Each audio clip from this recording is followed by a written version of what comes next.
Welcome to the Pando Days 23 premieres. I'm Eugene Shirley, co-hosting these events with Matthew Manos. Check the Pando Days 23 webpage to see the premiere week schedule for all 16 projects.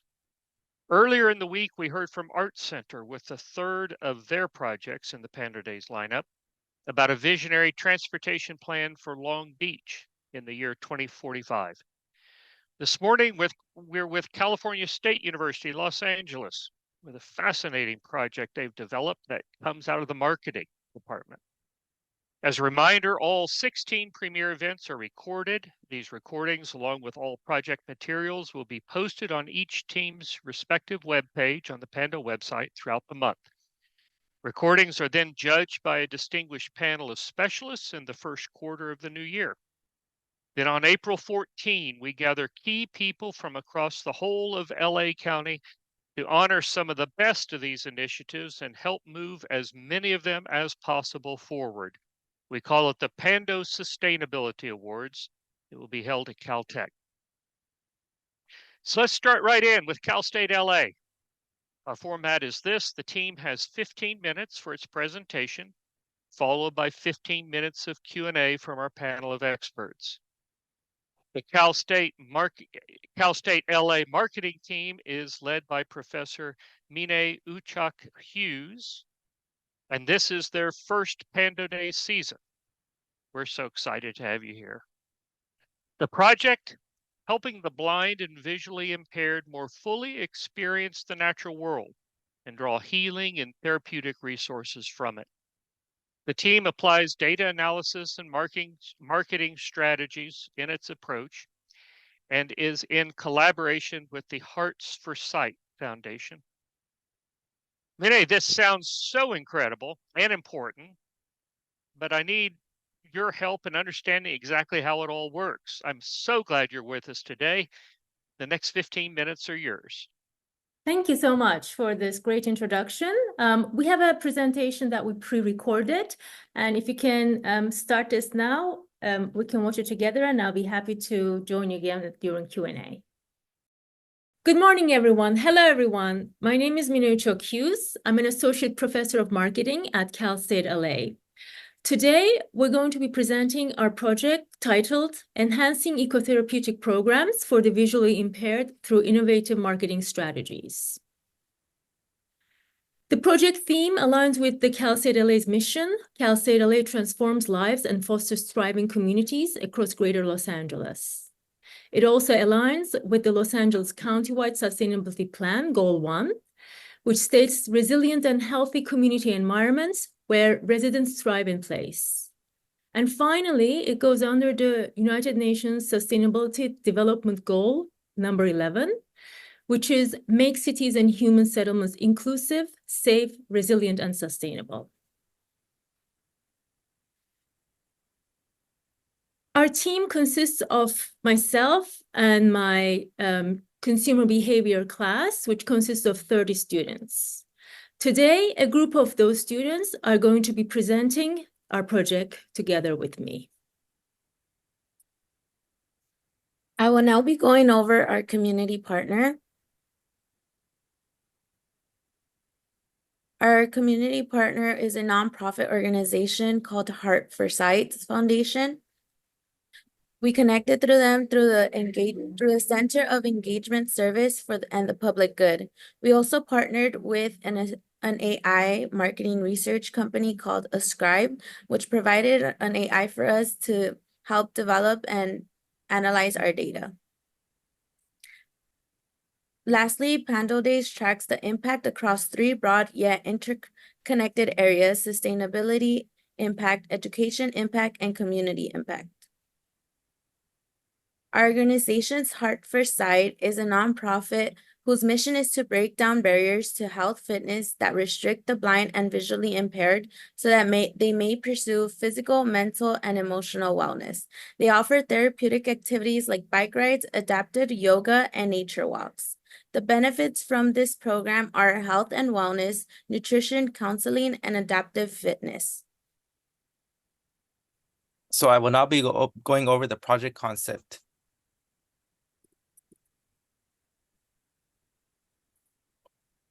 So in partnership with the Hearts for Sight Foundation, we dove deep into the project in order to enhance health and fitness accessibility for the visually impaired in Los Angeles. Our main objective here was to unravel the complexities of engagement in ecotherapeutic programs and formulate these advanced marketing strategies. So these strategies we came up with were intended to diminish challenges and amplify the benefits, ultimately enhancing their impact within the blind and visually impaired community.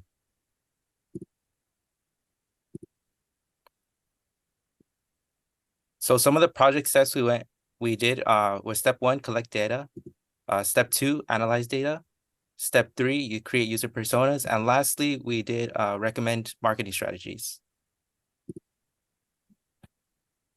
I'll now be going over the first 2 steps of our project, which involved retrieving data and analyzing it. Hearts for Sight surveyed its ecotherapeutic program participants. 30 people took this survey, and they were able to answer the following questions. How do the Hearts for Sight ecotherapeutic program participants benefit from the program? What barriers do they encounter that prevent them from participating?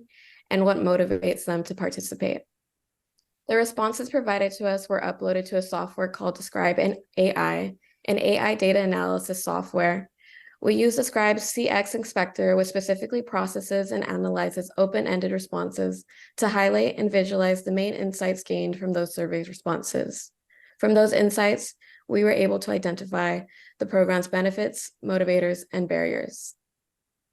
Some of the benefits we identified within our results included gained independence, gained social skills, a sense of interconnectedness with community, and improved physical and mental health. 79% of people responded positively to the ecotherapeutic programs, and of those positive responses, 70% reported improved physical and mental health.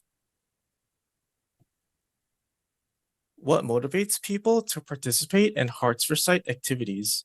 We have identified 4 main motivators, which included inspiration to be more adventurous, being able to stay active and not sedentary, well-organized events, and inclusivity and accessibility.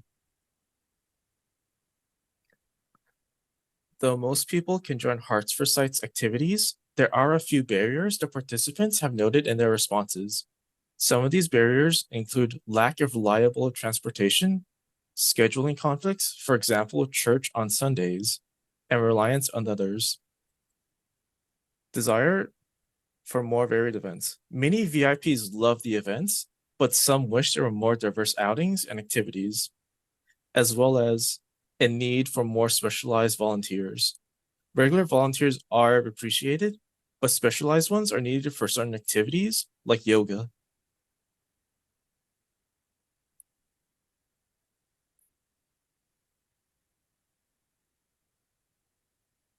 The class wanted to have a better understanding of who our target audience was, so we used Canva and AI tool ChatGPT to create user personas.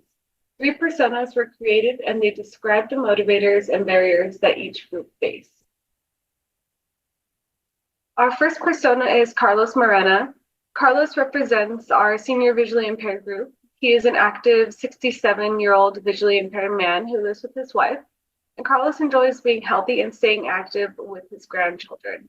His motivators are support from his family and friends and feeling content, happy, and energized. Some of the barriers that Carlos faces is the multiple health problems that he is challenged with and the limited understanding of technology. Some of Carlos's benefits are spending more time with his grandchildren in nature and being able to participate within his community. Our next persona is Marissa Almeida. Marissa is one of our young visually impaired university students, and she's pursuing her master's degree in psychology.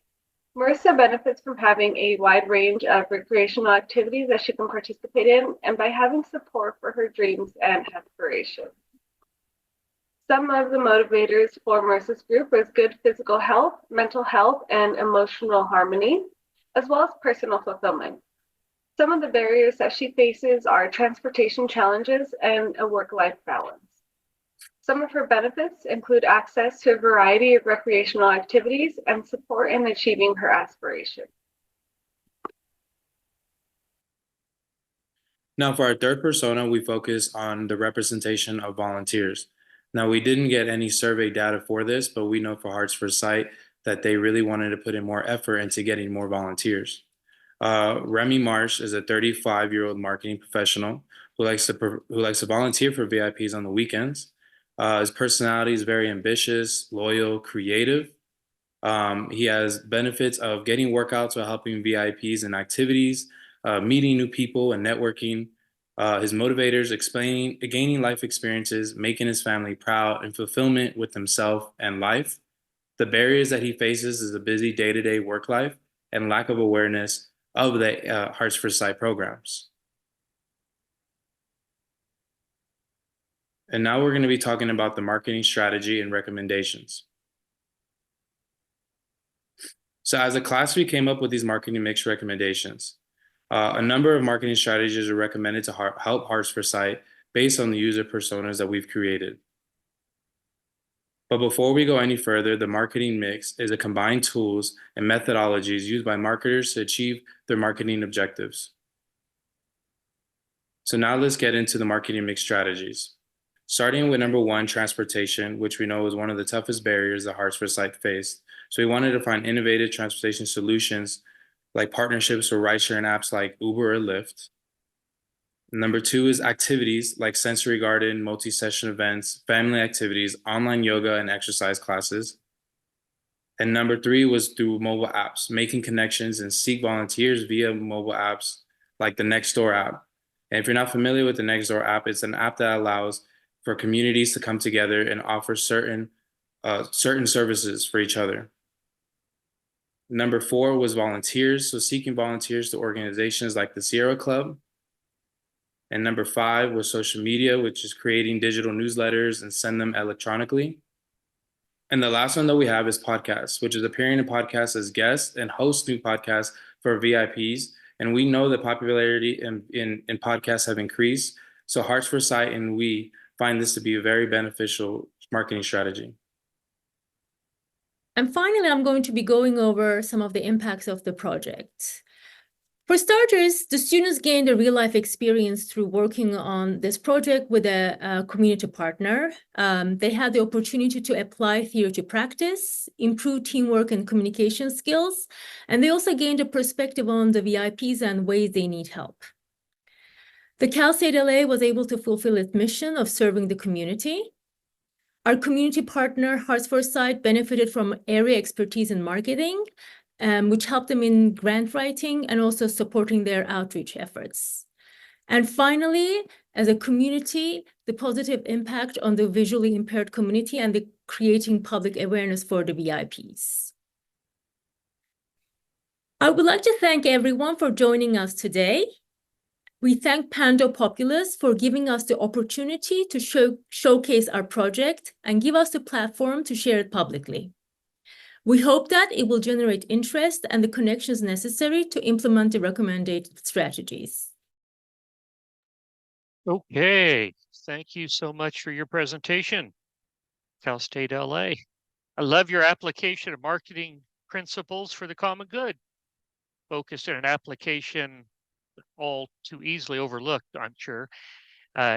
Congratulations on all of this. So let's get to our experts and ask them to weigh in and see what they think. Yeah, we have 2 or 3 extra minutes here, which would be great because we have 3 experts and it'd be wonderful to be able to use this additional time. I'm especially interested in knowing where this project could go and what could happen with next steps. It could be fascinating, but I'll let that evolve here in the conversation with you all. With us this morning are 3 professionals eager to respond: John Rosaluk, Johnny Wong, and Claire Robinson. John Rosaluk and Johnny Wong come to us from Pando Day's sponsoring partner, Burrow Happold, which is the engineering firm responsible for having drafted the LA County Sustainability Plan that the Pando Days projects all relate to. Both John and Johnny are associate principals of the firm. And Claire Robinson. Claire was trained as an architect and taught it for many years before becoming founding head of Amigos de los Rios, the organization devoted to greening LA through its Emerald Necklace program. I know the Cal State LA project must be near and dear to your heart, Claire. So let's start with a quick observation or question from you, and then bring in John and Johnny for a discussion among you all. Claire. Great. Well, first of all, I have to say, this is such a beautiful holiday project. It's so heartening to have all brilliant minds from the marketing department focused together to help amazing leaders like Joseph Burton and Raquel, who we value greatly as a community partner. So kudos to you. You know, I went to UCLA to the Anderson School to do an MBA later in life, and I'm the only person I know in the nonprofit sector. And I just love the idea that you will open up a floodgate of experts like yourselves who want to fulfill the Cal State mission and reach out into the community. Don't be shy and help all of us, be more effective in our services. So I just really, I'm so impressed. The orchestration of the presentation was lovely. Like, it really feels like you're great collaborators, and the slides were very distilled and easy to follow. And I think it's a great example for what how you can. I agree with Eugene's question. Really excited on, is there a round two? But a couple things come to mind. Like, I think that there's a lot of work right now on improving access to our publicly managed lands, like the San Gabriel Mountains, the Angeles National Forest, and some initiatives to connect people to the land. So I just wanted to offer that we could explore further with Hearts for Sight some transit opportunities that we have through a state grant. Because I think part of this in marketing is making these connections in real time and then having the impact come. And I'd love to brainstorm further on the volunteer pool, like how you could go beyond the Sierra Club and reach into a broader diversity of potential folks who would really enjoy partnership. So there is a visitor reception plan initiative that's going right now that Joseph's been part of for, every American. Well, let's put it this way. There are 17 million people living within 90 minutes of the Angeles. So having Hearts for Sight be able to really bring people into the forest, which is over 800,000 acres, and use some of these tools that you have in process would be really impactful. And I would love to ask you to share your research or data with the Forest Service and the group that's doing the visitor reception plan, because I think it's very meaningful. So I have the same question as Eugene. What's next? Do you pass the torch to the next group? Or some of you going to be able to keep working on this? Or what do you think? Thank you so much. First of all, I was very excited to have met you during UCLA's presentation. I was just telling Eugene before we started the presentations with the Birdhouse Project. And as you know, I reached out to you in the chat immediately. And this is the beauty of Pando Days, bringing people together who would not necessarily have the means of networking or creating this platform, this marketplace. And this is amazing. So what's next is, this is actually somewhat phase 2, or the second time that I'm working with Hearts for Sight. I had previously worked with them with my master's students. They worked in a very different portion. As you know, we're only limited to 16 weeks of semester time, and the students come and go. These wonderful students I had this semester are going to be graduating in May. And I feel like I've kind of planted the seeds of what you can do with marketing beyond selling stuff, unwanted goods to people and accumulating more things. Yeah, and then you can actually use it. These are just these are tools that you can use to make good in the world. So, I would love to hear from my students as well. So what's next is that I would love to continue working with Hearts for Sight. They're wonderful community partners, great collaborators, always open to ideas, very generous with their time. And I would love to see some of these projects implemented. John, let's go ahead and bring you in. I know Burl Happold, in any of its designs, you have to keep in mind greatly, have at the forefront of your minds, the broad range of challenges that people have and disabilities and whatnot. So I'm sure there have been a number of observations going through your mind as you've watched the presentation this morning. Yeah, absolutely. Inclusive design is such a big part of sustainable design, right? Because really what we're trying to do is create great community spaces where people can come together. And so I really want to applaud this team for this project because I think, as Claire mentioned, it's so unusual to see sort of the marketing kind of come into this nonprofit space to really think about improving the community. So first of all, congratulations on the project. It's really fantastic to see your initial work. And again, I'm sort of in this like, where do we go from here space? Because it's just so exciting to see this level of engagement. I was sort of struck by the whole process where, you know, there was a questionnaire that went out to VIPs.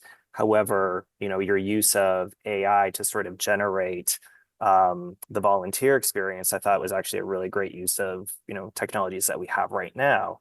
And so sort of on that volunteer experience, I was really kind of wanting to sort of see, you know, what option, you know, what ideas you have really from a marketing perspective on really sort of the outreach to the volunteers. I think the marketing aspects covered a lot of the barriers associated with VIPs, you know, the access to transportation, a wide range of activities. However, one of the problem statements earlier on was that there is a lack of specialized volunteers. So I'm just curious, you know, other than just sort of outreach to places like Sierra Club, you know, what are maybe some of those marketing strategies that can be targeted more towards getting the right volunteers? Because as we all know, you know, there's been this loneliness pandemic that's sort of come out of the last few years. And it seems to me that there would be just as much opportunity and benefit for volunteers joining this program as for the VIPs themselves. Yes, thank you. And I think that's why during our brainstorming sessions, the usage of apps, we're living these strange times where people have hundreds of friends, quote unquote, that they've never met or seen, yet they don't know their next door neighbor. And so there's very connected world where full of lonely people, and they are unaware of their literally next door neighbor's needs or what's going on in their lives. So that's why one of the reasons was that with the Nextdoor app or apps where people are communicating more closely with their close neighborhoods, where there might be Sunday morning, Monday morning walks that the community is doing anyway, and they happen to realize that there's a blind person living or a person living. So those are the social media, I think, is something that we thought we can tap into. And another thing that is really big, popular, as we mentioned in our presentation, is the podcasts. You kind of really need to tap into the top most popular podcasts, somehow get into that realm. And as we know in marketing, is influencers, the power of influencers. So that's something that we're looking forward to. If we can have Joseph appear in some of the podcasts or even host his own. I don't know how, because he's so busy with so many things, but we're just putting it out into the universe. If anybody can hear us, we are wonderful, guest speaker here.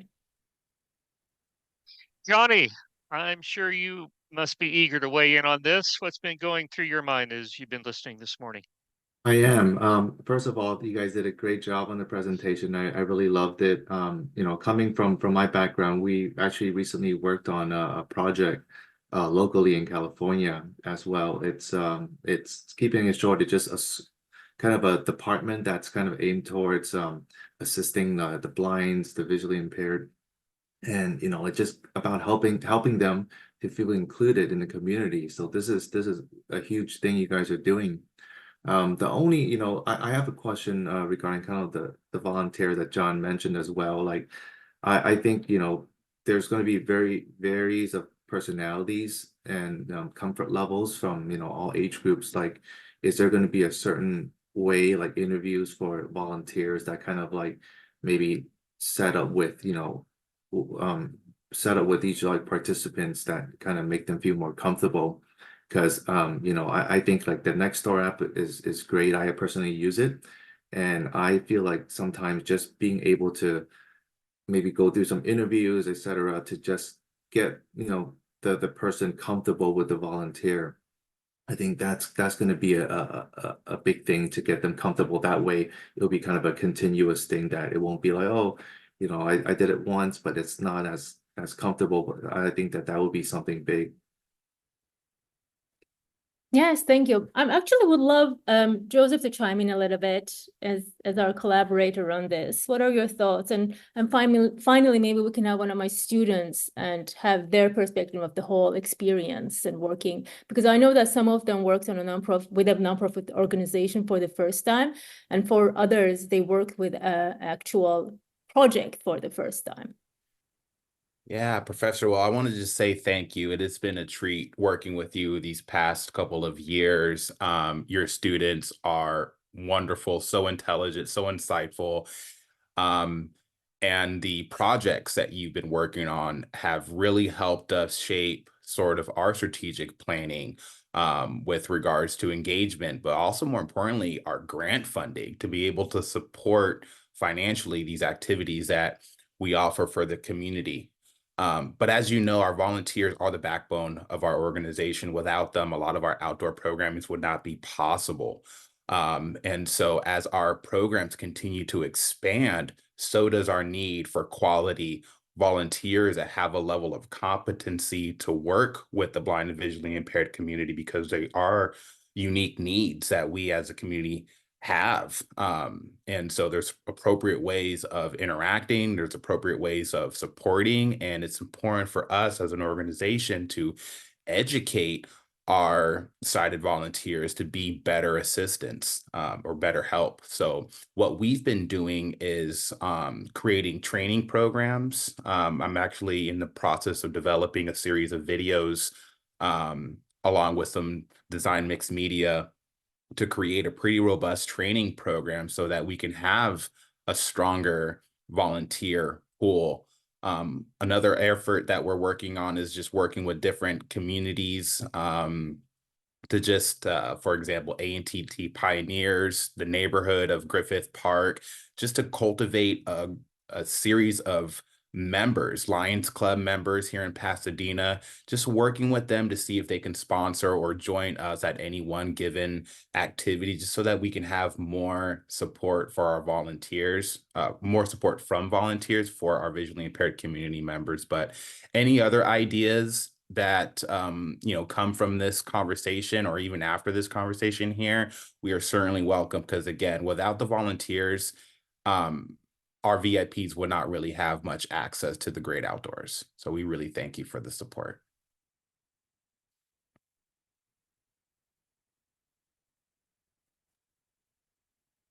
Do I have one of my students willing to share their experience with the project?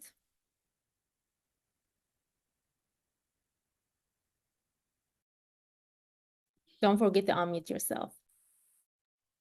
I think for me, I mentioned to the professor that this is like the first time that I got to work on assignment that was real world application, and just being able to like see what I would be doing in my field in marketing. So it was really beneficial, and I want to go into the nonprofit sector and sustainability. So I think she really hit all my main targets. I've never got the experience like this from any other course. So I really appreciated it. Thank you.